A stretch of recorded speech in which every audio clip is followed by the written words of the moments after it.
So, hi everybody. We are here with the CEO and founder of Greensole, Mr. Shriyans. So, how's the lockdown treating you, sir? So lockdown is almost over now. I think we're recovering from it, and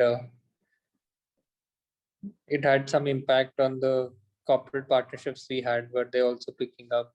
People are home, so the retail sales, PR, marketing, everything is going on.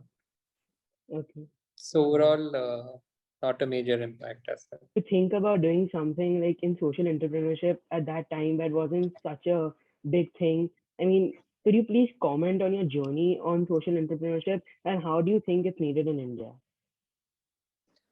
It's very much required in India. It's still picking up pace. People look at for-profit startups and those going for IPOs, but there are very fewer good social entrepreneurs in India. I think there are a lot of problems in India when you look at recycling, waste management, environment. So we need a lot more companies whose main goal is to solve these problems while being profitable or running a business.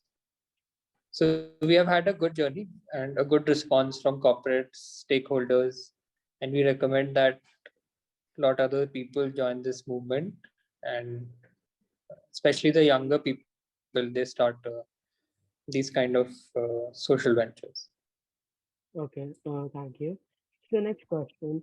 How, like as I said, it's very difficult thing to start at that point of time in India.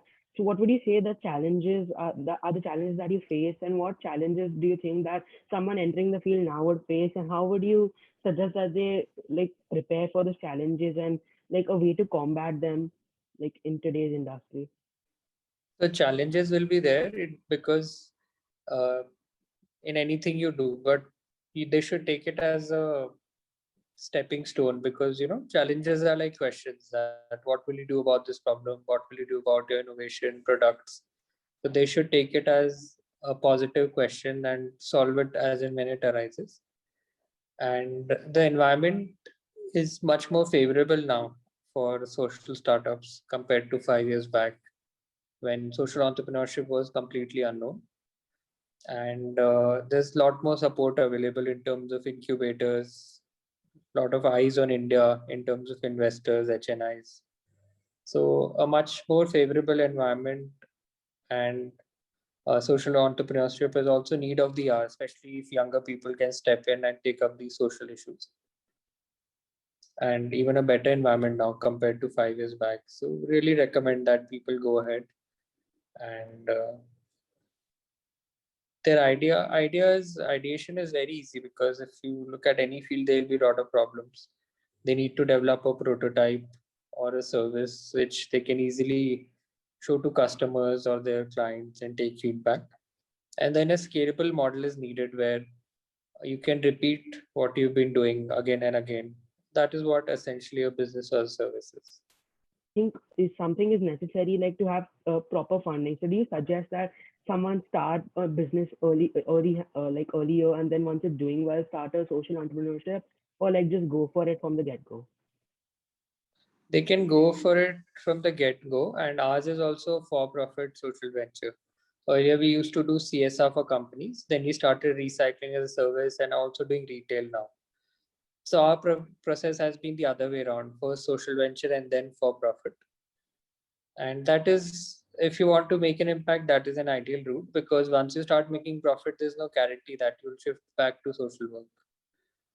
Okay. So we really recommend, if social entrepreneurship is their goal, they start it, they incorporate it from day one. Okay, thank you. So as you see today, like especially in the lockdown, many students, etc., have started their own social ventures to help the community. So would you say that this is like it's like nice, and do you think that many of these ideas like you may have come across have a great idea and that they could actually bear fruit and become something as big as Green Soul?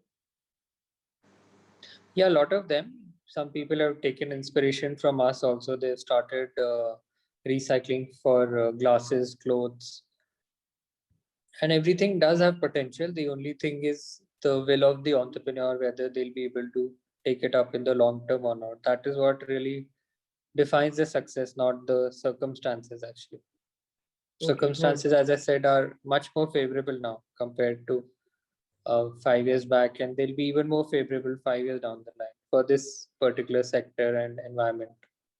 I'm sure, I mean, people like you paving the way, I'm sure we have a very like a successful future ahead of us in terms of the youth getting into this field. So a final advice to students, like if you may, like based on how they could get into the field, what kind of education pattern they should follow, because I mean, certain business sense, etc., is necessary to make sure that your venture does succeed. So, what would you say that the education pattern, as well as the certain steps that they should follow, and what skills they should develop along the way? The earlier they start, the better. I started at the age of 16, somewhat started entrepreneurship by selling copies of my book, which I had written. Then I started Greensole. So the earlier the better. And keep working on something entrepreneurial at whatever level you can. Get involved with, if your parents run a business, you should try and understand what they're doing, how things are functioning at an earlier age only. And whatever idea you come up with, you need to experiment and get hands on. It can't be only on the paper. So if you develop any idea, make a product service out of it, test it with people, see if they'll give you revenue or not, or what alternate source of revenue can be. So a lot of practical preparation can happen at an earlier stage, and that is what young people should do who want to take entrepreneurship at a later stage. There's no specific education which is needed, because it's a lot more of common sense that if you have developed the product, now you need to make a website, you need to find the customers. So it's all practical based and no specific knowledge set is needed. You can come from engineering degree, business degree. The main is how you are executing the idea. Thank you, sir. I'm sure everybody found that advice very helpful, and I really hope that they learned something from you today. Also, would you mind sharing your social handle so that they can contact you in case they have any queries? Sure.